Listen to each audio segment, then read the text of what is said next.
علیکم ورحمۃ اللہ وبرکاتہ۔ کیا حال ہے آپ کا؟ الحمدللہ۔ نحمده ونصلی علی رسولہ الکریم، اما بعد فاعوذ باللہ من الشیطان الرجیم، بسم اللہ الرحمن الرحیم، رب اشرح لی صدری ویسر لی امری واحلل عقدۃ من لسانی یفقہوا قولی۔ سیدہ جمیل بنت یسار رضی اللہ تعالی عنہا، یہ جمیل نہیں ہے، کیا ہے؟ جمیل۔ ان کا خاندانی پس منظر، نام ان کا جمیل، والد کا نام یسار مزنی تھا۔ ان کے بھائی جلیل القدر صحابی سیدنا معقل بن یسار صلح حدیبیہ میں حاضر تھے۔ کیا نام ہے؟ معقل۔ جس درخت کے سائے تلے بیٹھ کر رسول اللہ صلی اللہ علیہ وسلم نے بیعت لی، یہ جلیل القدر صحابی اس درخت کی ٹہنیاں اوپر اٹھائے ہوئے تھے، یعنی آپ صلی اللہ علیہ وسلم سے تکلیف کو دور کر رہے تھے تاکہ رسول اللہ صلی اللہ علیہ وسلم کا چہرہ سب کو دکھائی دے سکے۔ سیدنا معقل بن یسار رضی اللہ عنہ کا بیان ہے کہ حدیبیہ کے مقام پر نبی کریم صلی اللہ علیہ وسلم ایک درخت کے سائے تلے تشریف فرما کر لوگوں سے بیعت لے رہے تھے، اور میں آپ کے سر کے اوپر لٹکنے والی ٹہنی کو اوپر اٹھائے ہوئے تھا۔ ہم اس دن 1400 افراد تھے۔ ہم نے آپ کے دست مبارک پر بیعت کرتے ہوئے یہ معاہدہ کیا کہ ہم راہ فرار اختیار نہیں کریں گے۔ جب خاص طور پر حضرت عثمان رضی اللہ تعالیٰ عنہ کی شہادت کی خبر پہنچی تھی اور مسلمانوں کے پاس کوئی اسلحہ بھی نہیں تھا، ایک تلوار تھی، اور وہ اس غرض سے آئے بھی نہیں تھے کہ لڑائی کریں گے، تو یہ سخت امتحان کا وقت تھا۔ لیکن ایمان کے ساتھ امتحان ہوتا ہے، آزمائش ہوتی ہے کہ انسان کس حد تک اپنے وعدے پر، اپنے قول پر پکا رہتا ہے، سچا رہتا ہے۔ تو بہرحال ایک ایک مسلمان نے وہاں پر نبی صلی اللہ علیہ وسلم سے اس درخت کے نیچے بیعت کی تھی کہ ہم حضرت عثمان کے خون کا بدلہ لیں گے اور بھاگ کر کہیں نہیں جائیں گے، باوجود اس کے کہ ہمارے پاس ہتھیار نہیں۔ سیدنا عمر بن خطاب رضی اللہ عنہ نے سیدنا معقل بن یسار رضی اللہ عنہ کو بصرہ کا گورنر نامزد کر دیا تھا۔ انہوں نے وہاں ایک نہر کھدوائی جو ان کے نام سے منسوب تھی، اور اسے نہر معقل کہا جاتا تھا۔ اس کے کنارے پر ان کا گھر بھی تھا۔ ابو نعیم نے ابو الاشہب سے بیان کیا ہے کہ انہوں نے حسن بصری کے حوالے سے بتایا کہ عبید اللہ بن زیاد نے سیدنا معقل بن یسار کی اس بیماری میں تیمارداری کی جس مرض میں اس نے وفات پائی۔ سیدنا معقل نے ابن زیاد سے کہا کہ میں تجھے ایک حدیث بیان کرتا ہوں جو میں نے رسول اللہ صلی اللہ علیہ وسلم سے سنی ہے۔ اگر میری یہ حالت نہ ہوتی جو تم دیکھ رہے ہو تو میں تجھے یہ حدیث نہ بتاتا، یعنی میں سخت بیمار ہو چکا ہوں اور مجھے نہیں معلوم کہ میں زندہ رہتا بھی ہوں کہ نہیں، تو میرے پاس علم کی جو امانت ہے وہ میں آگے پہنچا دینا چاہتا ہوں۔ میں نے نبی کریم صلی اللہ علیہ وسلم سے سنا، آپ فرماتے ہیں ما من عبد استرعاہ اللہ رعیتہ فلم یحطها بنصیحۃ الا لم یجد رائحۃ الجنہ۔ اللہ تعالیٰ اپنے جس بندے کو حکمرانی عطا کرتا ہے، یعنی جیسے انہیں بصرہ کا گورنر بنا دیا گیا تھا، اور وہ اپنی رعایا کے ساتھ خیر خواہی سے پیش نہیں آتا، تو وہ حکمران جنت کی خوشبو بھی نہ پا سکے گا۔ یعنی اتنی سخت بات ہے یہ، اور حدیث بھی صحیح بخاری کی ہے۔ ایک تو بڑی حکمرانی ہوتی ہے اور ایک چھوٹی چھوٹی ذمہ داری ہوتی ہے، تو جس شخص کے نیچے بھی کچھ لوگ کام کرتے ہوں انہیں ان کی فکر ہونی چاہیے، ان کی بھلائی، ان کی دین دنیا کی خیر خواہی کا پورا پورا لحاظ ہونا چاہیے، یعنی ان سے غافل نہیں ہونا چاہیے۔ یہ کیسی عمدہ نصیحت ہے جسے ایک وہ شخص بیان کر رہا ہے جس کی موت کا وقت قریب آ چکا ہے۔ ہو سکتا ہے کہ جو شخص اس نصیحت کو سنے وہ مرنے سے پہلے جلد توبہ کر لے۔ نصیحتیں اور عبرتیں تو بہت ہیں، لیکن ان نصیحتوں اور عبرتوں سے سبق حاصل کرنے والے لوگ کم۔ ابو البداح سے شادی۔ سیدنا معقل بن یسار کے چچا کا بیٹا ابو البداح ان کے پاس آیا اور اس نے معقل بن یسار سے ان کی ہمشیرہ جمیل کا رشتہ مانگا۔ جب انہوں نے رشتہ دینے میں موافقت کا اظہار کر دیا تو دلہن کو سیدہ عائشہ صدیقہ رضی اللہ تعالی عنہ کے پاس بھیجا گیا تاکہ ان سے دلہن کا لباس عاریتاً لے کر زیب تن کرے۔ مدینہ منورہ میں جو دلہن بھی سیدہ عائشہ رضی اللہ تعالی عنہ سے عروسی جوڑے کا مطالبہ کرتی تو آپ اسے عطا کر دیتی۔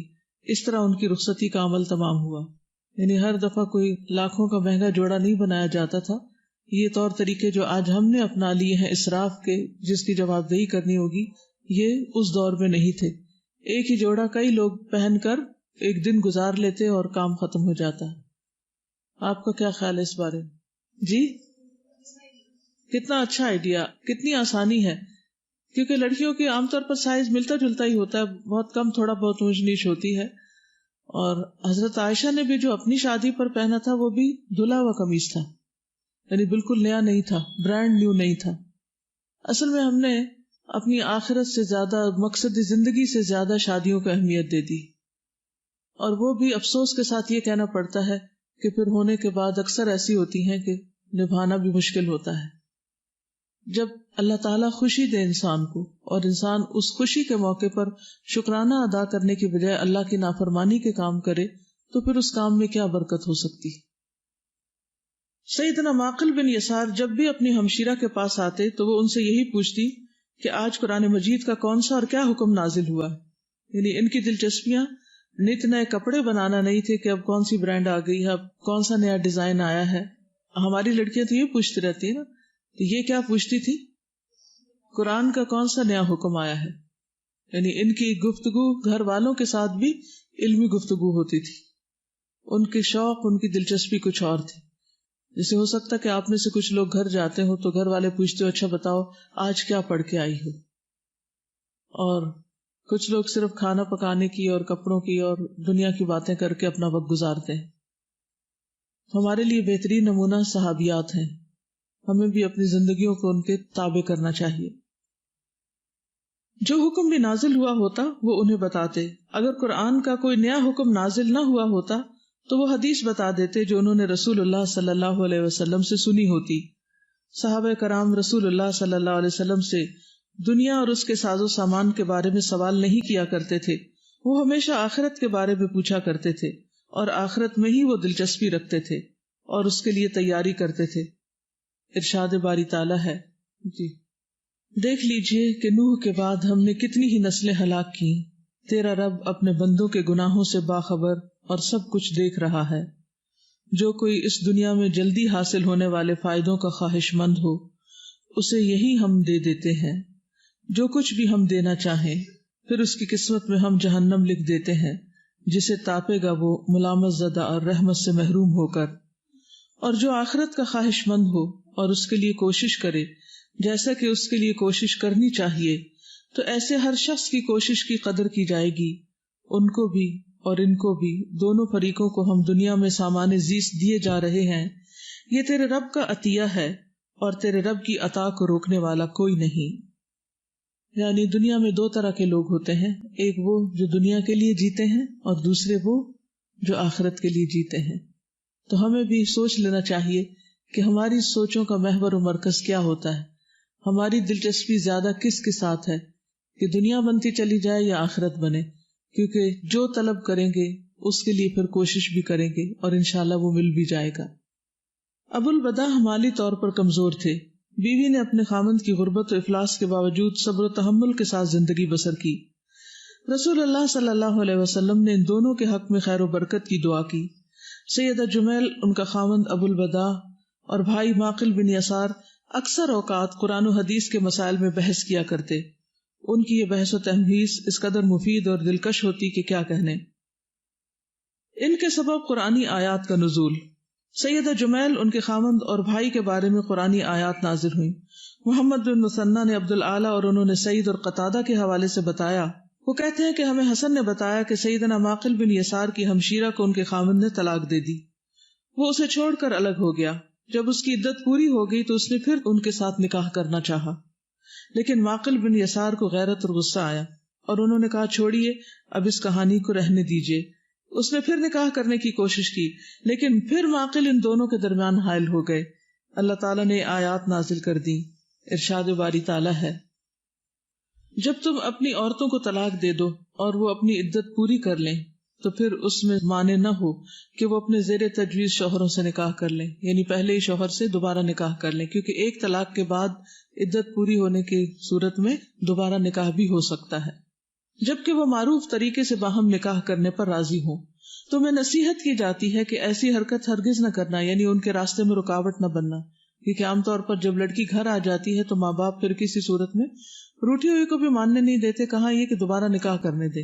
یہ ہمارے معاشرے کا بھی ایک المیہ ہے، لیکن اللہ سبحانہ تعالیٰ نے اس سے روکا ہے، کیونکہ انسانی دلوں کی حالت بدلتے دیر نہیں لگتی.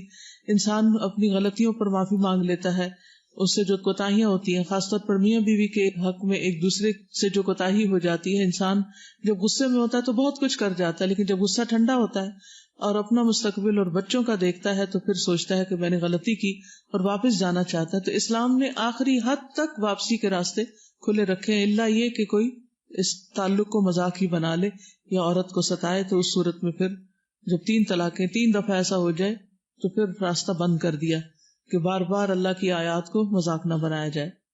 یہاں پر فرمایا کہ تمہیں نصیحت کی جاتی ہے کہ ایسی حرکت ہرگز نہ کرنا اگر تم اللہ اور روز آخرت پر ایمان لانے والے ہو. تمہارے لیے شائستہ اور پاکیزہ طریقہ یہی ہے، اللہ جانتا ہے تم نہیں جانتے.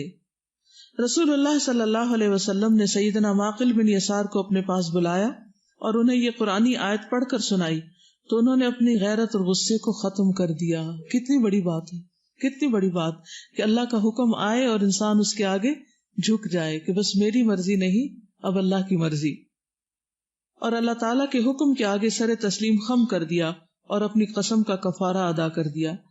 اللہ تعالیٰ ابو البدا، جمیل اور معقل بن یسار پر اپنی رحمت کی برکہ برسائے اور انہیں اپنی رضا سے نوازے.